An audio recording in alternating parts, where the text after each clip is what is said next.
Good morning, sports fans from all around the globe. I am your host, Jeff Dawson, East Coast Sports Investors, and this is your breakfast bankroll for Wednesday, May 11th, 2022. Um, Hump Day, as they like to say in the world. Uh, big day for sports. NHL, NBA playoffs, Celtics game 5 at the Garden.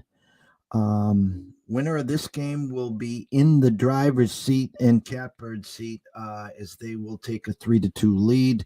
Last night, the Bruins, I thought was a real tough spot. They had won the last two at the Garden and go to Carolina, get a little boost mentally with Charlie back, but couple early goals. I thought one of them was pretty soft by Swayman, and pretty much that was it. So they're going to have to come back home to the Garden tomorrow to save elimination and to hope and force a game 7 where Carolina has just been a wagon in Carolina. But we'll get to that tomorrow at some point, or maybe talk a little about it later in the show. But today we are blessed to have Julian Edlow of DraftKings Sportsbook back with us.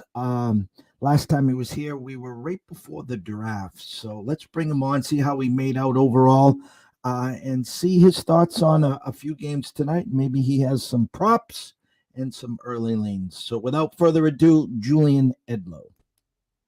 What's going on, Jeff? Thanks for having me on. Good morning, Julian. How are you? Just dandy. Playoff season is here. It's fun.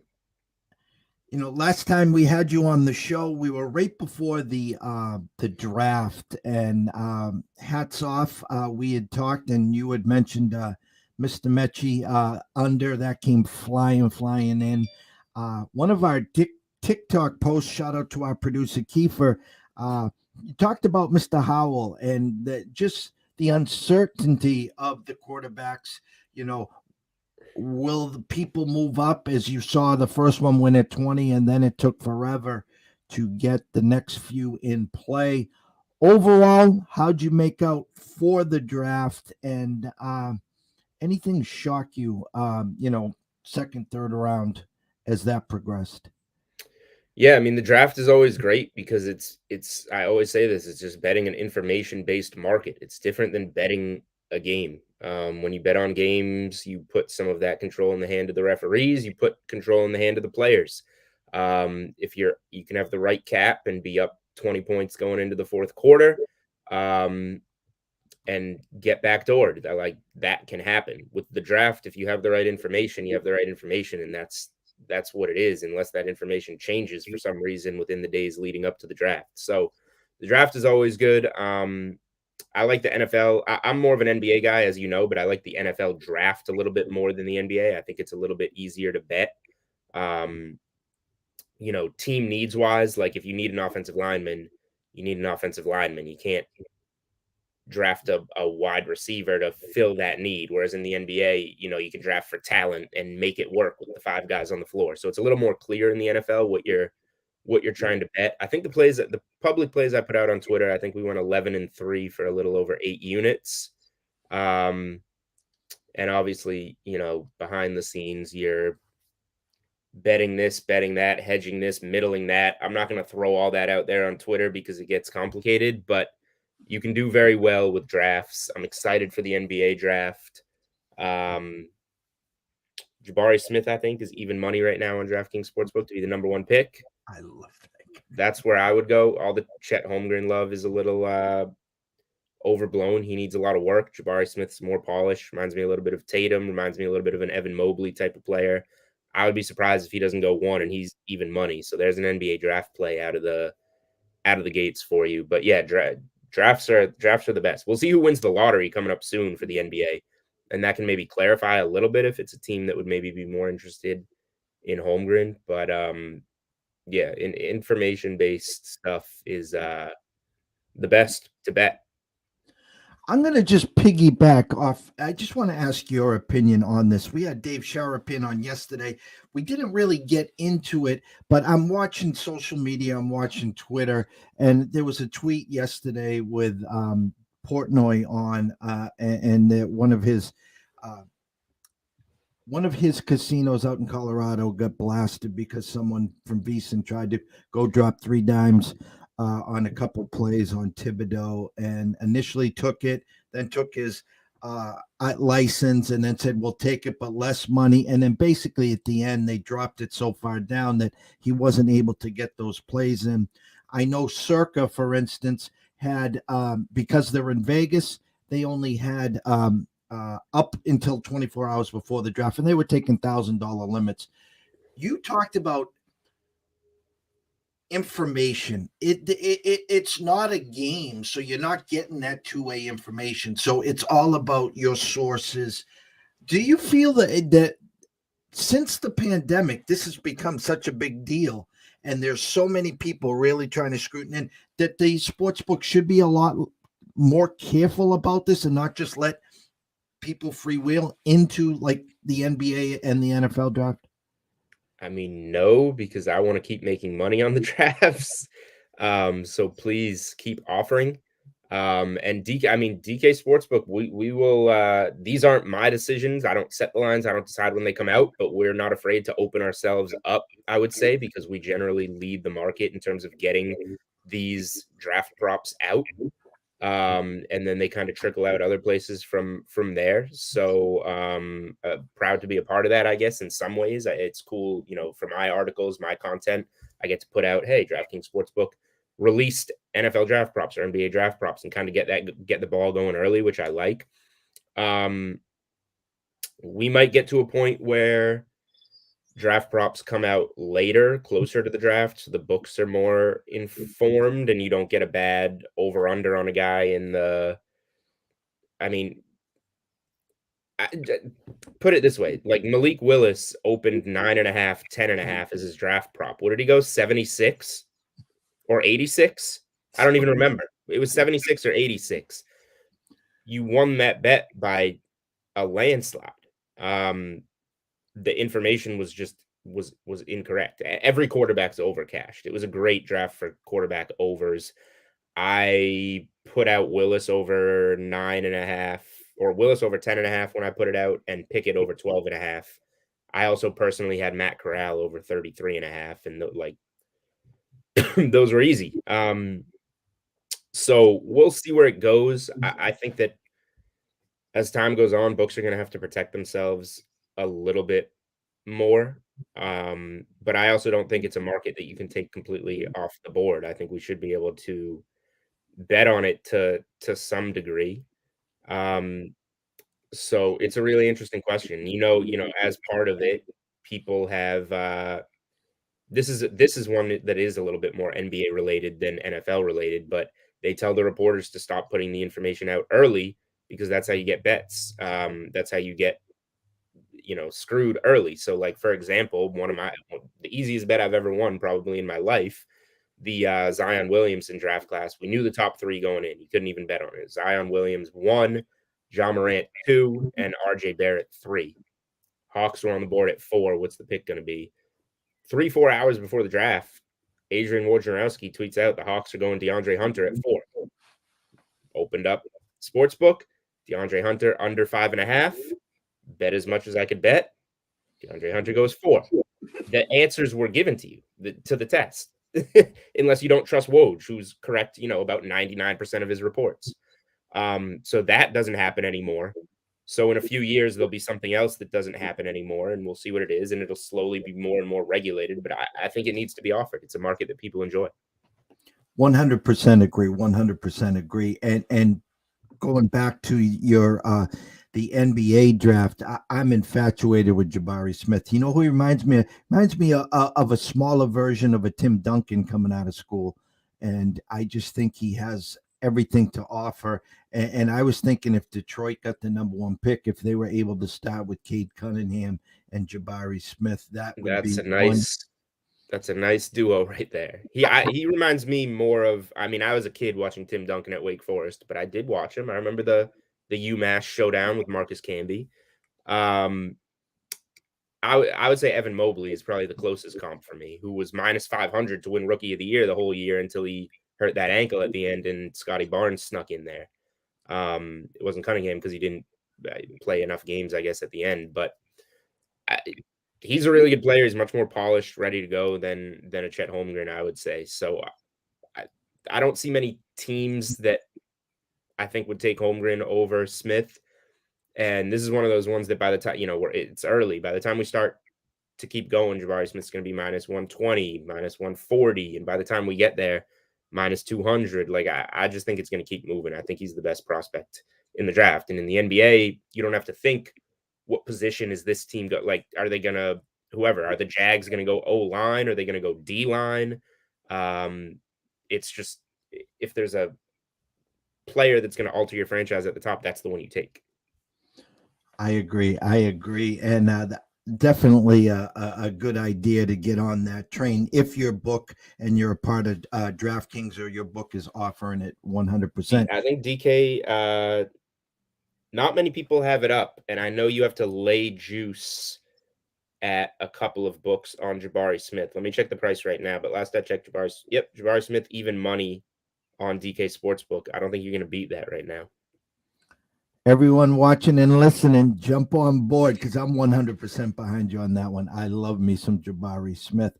Let me ask you, NFL schedule comes out tomorrow, and Thursday, and they're already leaking it everywhere, the schedules or whatever. In ETA, now I'm really pressing you here with DraftKings. When do they start to come out with over-unders, and do they let it massage a little before they run to the window and start printing all the NFL props and all that stuff? Over-unders on like week 1 totals? Over-unders for maybe I don't even know if they're up yet for actually regular season wins and losses for the teams. And those have been there. No, let me see. I want to make sure I'm right before I start yapping. Let's see. Oh yeah, regular season win totals have been up. Okay. Who are you looking for? We got them. Everybody is on the board, it looks like. I assume the locals are 8.5. The Patriots are 8.5. Yeah, they should be still 8.5. Let's see. Yep, 8.5. Even money to the under, minus 120 to the over on the Patriots. That's what you said, right? Yeah. Okay. Yep, we got Super Bowl winner, conference winner, division winners, regular season wins to make the playoffs. Super Bowl exact result. I didn't even know that was up. Yeah, a lot of the futures are up. Player futures are up as well. In terms of lead the league in passing, rushing, receiving yards.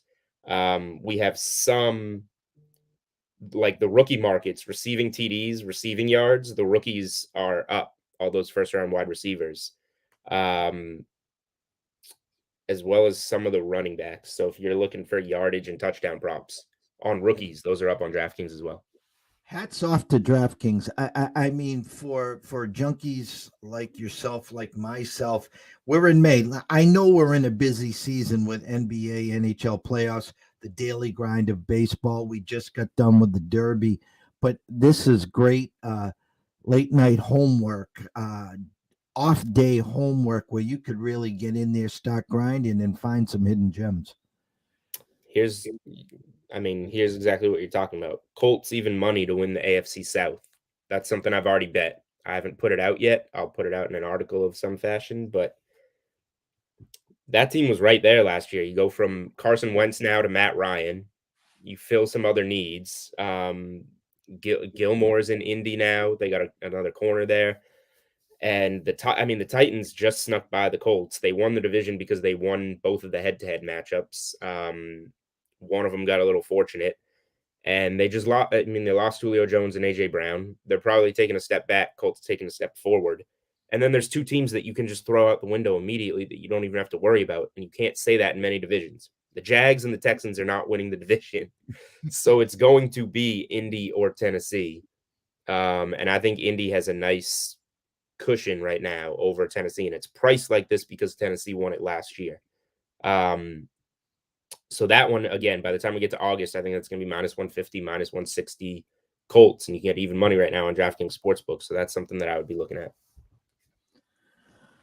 Let's jump on to the hardwood right behind me. We got two games in the NBA tonight. Celtics opened at 5.5 and stuck on 5.5. I saw when you tweeted that out, and I replied right away. I says they're begging for Bucks money. It hasn't moved yet. I mean, obviously the assumption is, Celtics. Well, Vegas, in my eyes, is telling us Celtics win and that they're going to most likely win by 6 or more. This is the blowout game. And then, Friday night will be the Bucks blowout game. And then Sunday you'll be sitting, at the Garden waiting for game 7 with the Celtics 3.5-point favorites. Any early thoughts on today's game? Any props? Anything still catching your eye so far? Let me see what Al Horford props are because I haven't gotten there yet, but he's been running pretty good lately. It's the biggest number of the series. Game 1 was 4.5, 5. That's the only other game in Boston that Boston had all 5 of its starters, and we still don't know that Boston will have all 5 of its starters because Robert Williams is questionable. I think he'll play, but we'll see. So I would wait on the Celtics most likely because if Williams is out, now you're going to get 4.5, 5, I think. Just like those previous games, Smart wound up being worth a point to the spread in game 2, moved from 5 to 4. Home court advantage maybe counts for a little bit more later in the series as well. So I think that's why maybe the extra point, half a point, whatever you want to call it, on this game. Celtics also some decent momentum coming home, obviously, after that fourth quarter. This is a tough one. Last night I was a little iffy to lay it with the Suns, so I did like 1 unit on the Suns -6, 1 on a Suns Celtics money line parlay, and the Suns go on and win by 30. Now I think the Bucks are much better than the Mavericks, and they're coming off a loss versus a win like Dallas was at home, so they should be a little more hungry in this game. I do think the Celtics win this game because they can't afford to go to Milwaukee on Friday night with the potential to lose the series in that game. So I like the Celtics to win. It's a lot of points. They probably get there. I'm happy that I have them in the money line parlay already with the first leg done. It feels a lot better when you just need them to win than cover. But I do lean to the Celtics. I think they're a good piece. And here's the thing, I would wait on Horford props because he's at 13.5 points. Let's see, what are his points rebounds combined? His points rebounds combined are 22.5. That's pretty fair. So that might tick down 1 if Williams plays. So you can wait on Horford. I don't think it's going to go up if Williams is ruled out again. You can bet it, but Williams doesn't have that much to do with the Horford props. Horford had whatever it was, 22 and 16 when Williams played 23, 24 minutes in game 3 on Saturday. And Horford played 39 minutes. It doesn't have that much to do with it. So if you can get a little discount on Horford with Williams playing, I don't mind that. We were there for game 1, you and I, and my eyes said Bobby Portis is going to be a problem. Man, he looked so good in game 1. And as the series progressed, the less and less he is playing. And I'm trying to read through the tea leaves why, and a lot of people are asking the same question why. And I'm kind of curious, Lopez is having his way. Okay, so I'm not comparing the two, and I know Holiday's a great player. And listen, Covington, Grayson Allen, I get all that, but my eyes don't lie. Are you feeling the same way? I mean, are they undervaluing? I don't have the props in front of me right now. I mean, I would think they're starting to hear this I mean, I think Bobby might be getting a little restless too. I mean, I don't understand the rotation right now there. Yeah, obviously they went a little smaller in the starting lineup when they got him out of there, which is fine if you're still going to give him good minutes off the bench. I'll tell you the reason I think he's getting a little bit less is because for the first time in a month, in game 3, George Hill came back into the rotation, and it doesn't necessarily make sense to me. Milwaukee's got pretty good guards they throw out there. Even without Middleton, they have Holiday, Allen, Connaughton, um, Wes Matthews. Like they have the guys to mix in, and yet they kind of seem to force George Hill into the rotation a month off an injury in the middle of a playoff series, and it somehow is taking away from Bobby Portis's minutes, which I don't understand if you're Milwaukee. But that seems to be what they've chosen to do. So we'll see where that goes. I will say, like, maybe Milwaukee will have to go smaller in game 5 because the way that Boston came back and won that game was going small. And it was at first without Jaylen Brown, gutsy. You have to play Pritchard, White, and Smart together to start that fourth quarter for about 6 minutes. But after that, in 5 minutes, the Smart, White, Brown, Tatum, Horford lineup in 5 fourth quarter minutes won against the Bucks 24-9. So if the Celtics are going to use that lineup, they pretty much ran Brook Lopez off the floor.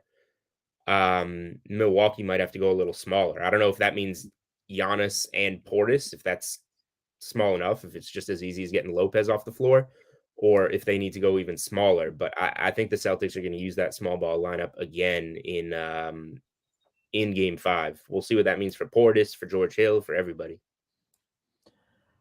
Switching over to Golden State and Memphis, no Ja Morant. Everyone's already, got the fat lady singing, blowing taps. It was a great season for the Grizz, and I can't wait to see them back next year. The line only opened at 3, and I know Vegas knew that Ja wasn't going to play. It is tiptoed to 4. Are you buying the fact that this series is over? Golden State takes care of business, or do you smell a little rat maybe potentially tonight? I do think that it's over. It wouldn't shock me if Golden State did need to close it out in 6, but I do think we just got the game from Memphis that they could have stole without Morant. They were in position to win it, and they didn't play well down the stretch. And the Warriors just grinded out a clunker of a win. They missed their first like 16 or 17 threes at home. They're going to shoot better. They're going to play better. I don't think they're going to play that poorly, which is going to make it pretty tough for Memphis to stick around even at home. So yeah, again, kind of like, this is why I told you this morning that I have leans to Boston, to Golden State. I kind of I covered the base with the Celtics by tying the Suns in with the Celtics money line. This one, there wasn't really anything you could do with game 4. Golden State was like minus 550 on the money line, and I wasn't going to lay the points. I thought about taking Memphis. I should have. I didn't. But at that point, I just took Golden State to win the series in 5 at even money. Basically a Golden State money line parlay, if you will. So we got through the first leg. Now you got them at if you got that one from my article on DK Playbook, now you got the Warriors at even money tonight versus whatever they are, minus 170. And I'm just gonna ride that and hope they pull it out in 5. I think they have a very good chance to. If they don't, I would be stunned if they don't close it in 6. Probably, I'm just gonna pick your brain here. We're gonna out west. We're gonna go with it, and if it doesn't happen, then that gives me another reason to have you back sooner than later. Phoenix and Golden State. That's kind of what everyone was expecting out west. I talked all along before the playoffs. If healthy, obviously the Suns are the team to beat. They were there last year. They got a chip on their shoulder. They've had a few injuries through this playoffs. Golden State starts the year guns a-blazing. I mean, they were the old Dub Nation. Clay comes back and then he gets injured. Little issues with Draymond Green. They seem to be rounding into form. My assumption is Phoenix will probably be maybe 2-1 favorites. You probably catch Golden State at around plus 160, 170, somewhere in there. I'm just saying this off the top of my head. I think it'll be I think it'll be closer than that. Do you? Yeah. So I guess mean, we're go ahead. No, you go. You go. I'm gonna look at something. So Phoenix home court. Okay, so maybe I'll say 160 and maybe 140 then for Golden State. We'll shorten it up. Are you gonna take the swing with Dub Nation? Would you take the plus money there, or would you try to do it in a series way like you talked about before? Maybe plus a game and a half, or your thoughts if that's the series out west? Yeah, I think when you get these tighter series, the spreads you use when it's pretty lopsided, I think. Once these series tighten up with better teams, I think you're just looking to bet outright. I'll say this, the Warriors are obviously more heavily favored to win their series. Both are at 3 wins, but the Warriors are up 3-1 versus the Suns up 3-2. The Suns are still minus 700 in their series, though. So odds wise, we're kind of putting them through. To win the West right now is a pick on DK Sportsbook. Both teams are minus 105. Now that tells me that, the Suns are further from advancing. So the Suns will be favored in the series if you have them even right now, because they're not in an even place to advance. But it's gonna be pretty slight. I played the Warriors when Booker got hurt at plus 175 to win the West. Nice. It's gonna be lower than that. I think we're looking at like Warriors 125 to 140 range. And I would lean to them because I do think that they're the better team, even with being on the road. Phoenix is really good. It's not a slam dunk or anything. But Phoenix was there last year. I know they really want to get back after being up 2-0 and losing that. But the Warriors also haven't been in the playoffs since they lost the 2019 finals. Like, they want to get back to this point as well. And I just think they have a little bit more. Again, it's close. And if it's close, I take the plus money Warriors in that spot. But that's going to be a heck of a series, and we are going to get it. I'm going to go to the locals here in the last 5-10 minutes. Sure. I want to ask you, listen, the Bruins tough spot last night. I said it on the start of the show. I love the momentum that they brought, and they fly McAvoy in, hoping to give him a boost. A couple soft goals. I shouldn't say soft. The first goal, I don't think Swayman saw. The second one went off his pad, and then the backbreaker was them. Was the defenseman trying to clear the puck, and it goes off of Swayman 3-0. Thanks for playing.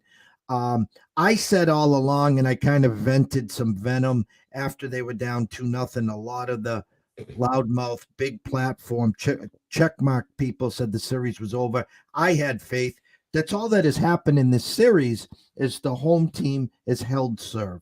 And so going into tomorrow, two teams are on life support. The Bruins obviously down 3-2. They'll be favored. I would assume they've been right around 130 at home. And then you got the Lightning, who Vasilevsky is 17-0 after a playoff loss.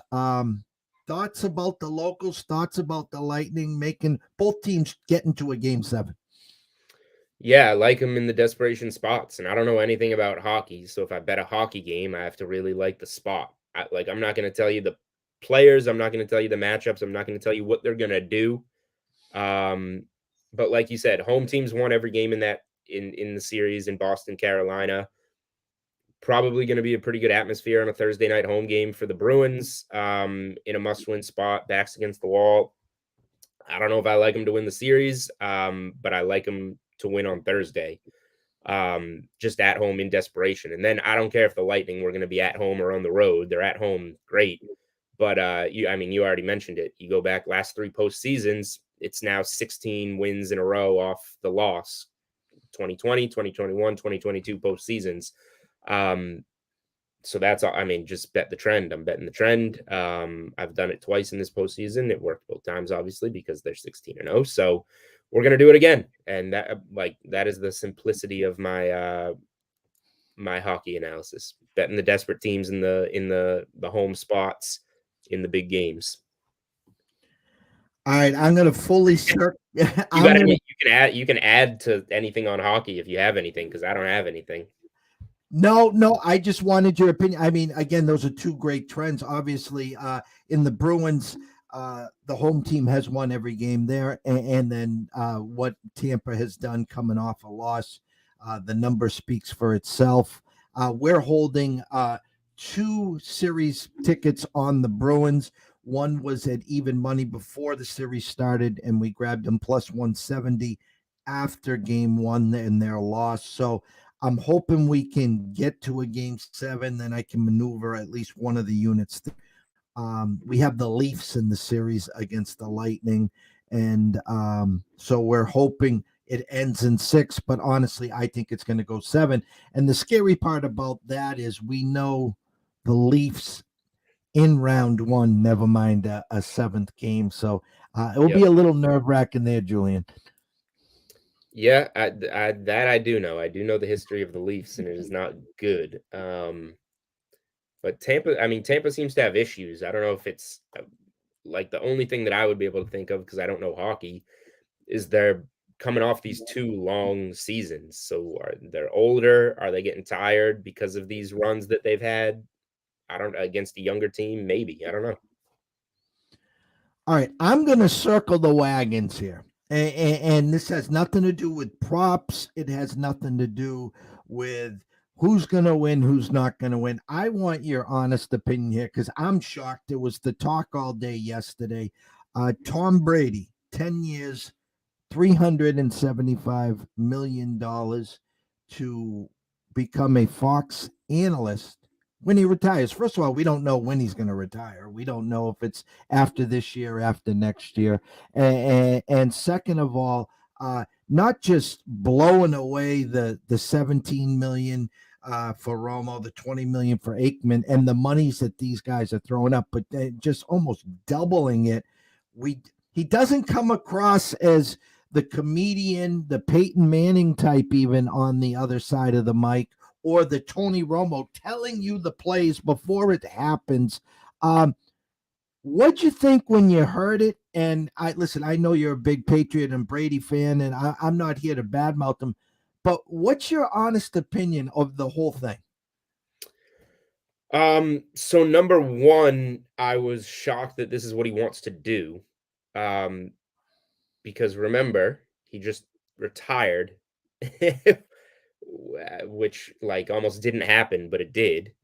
He just retired. Now he's back playing football. Now he already has his job. He already has his business, and he already has another job lined up alongside his business for when he does retire, whenever that may be. It just seems like a lot. So he's obviously making up I got to retire. I need more time with my family. Like so now when you need more time with your family, you're going to take your weekends and travel every weekend to call a football game. It just doesn't it doesn't add up, what he's saying in terms of the deal. Yeah, I'm surprised that he wants to spend his time doing this. When you learn the money, it makes sense why he's doing it, because that's like better than playing football. Now it's also weird timing, like right before the season when you come back out of your fake retirement. Weird timing. But in terms of how he'll be in the booth, uh, he needs to he doesn't have time to waste to like come in and feel it out. He's got to be that combination of Peyton Manning and Tony Romo, which I think he might have in him. Like he can be a funny guy, and I'm sure he can read plays like Romo. I'm sure he has that knowledge. We just need to see him do it. If he's shy and just tries to call the game and what he sees, he probably will be pretty boring. So I think he just needs to come out aggressive and know that you're getting these $375 million to really show some Peyton Manning personality. And I think those Manning casts are pretty funny for the most part. As well as be what Tony Romo was when he started his broadcasting career in really giving a lot of insight. And I think he needs to, considering this will be post-retirement and he won't be coming back, I think he needs to really open the doors to his time with the Patriots and his time with Bill Belichick and say, you know, when I was in New England, we were doing this, and this, or call a Patriots game and say, I think, you know, I know that Bill is thinking this in this situation, because that's what people want to hear. And that if that's not what he's saying, then people will make fun of him on Twitter. And it was funny because the locals, our friend Mr. Felger on 98.5 was so comical yesterday, because what got thrown down our throats for so long, especially the back 5-6 years, is how much of a family man he is, how much time he wants to spend with his family. And the fact of the matter is, like you said, he retired and then he jumps back into the NFL. Now he's going to, do Fox on the weekends. And I guess there was a little blurb there that he's got to go to do the handshakes and all that for them at certain events and whatever. And the joke of it was, hey, Tom, just to let you know, you're going to fly into Seattle on Thursday and talk to the running backs coach. And Felger's like, yeah, okay, I'm all set. I'll see you on Sunday morning. Probably. I would assume things will be pretty taken care of for him, and he'll be coming in on Saturday nights, Sunday mornings, even on private jets for the 4:00 games or whatever, and be ready to go. I don't know. Maybe he'll do some stuff on Zoom through the week with whoever he needs to talk to. Who knows? He's definitely, listen, he's got everything. He's got the rings. He's got the titles. He's the GOAT. He's got TB12. Now he's got another 375 million. So I think he's well off, but that's for another show. How's that, Julian? Yeah, that works. We'll see how he does. On the Twitter, the scroller's been going on. Julian Edlow at Julian Edlow at DraftKings at DK Sportsbook, DK Live, and Reasonable Odd Podcast. You can follow him everywhere there on social media. As always, it was a pleasure, Julian. I'll make sure that we get you back for some NBA draft. And obviously, if the Celtics are in the finals, we can do some talk then. Beautiful. Anytime, Jeff. Thanks for having me. All right, so from Jeff Dawson at EC Sports Invest and Julian Edlow at DraftKings, we want to thank everyone here who has watched the Breakfast Bankroll, and always remember this: if you are gambling or investing today, please do it responsibly. If you have a problem, pick up the phone. There's an 800 number. Ask for help. Why? Because I care. I want to see you here today, tomorrow, next week, next month, through 2022 and beyond. For myself, Jeff Dawson at EC Sports Invest, we wish everyone a blessed day. Have some fun with the NBA and NHL playoffs, and we will see you soon.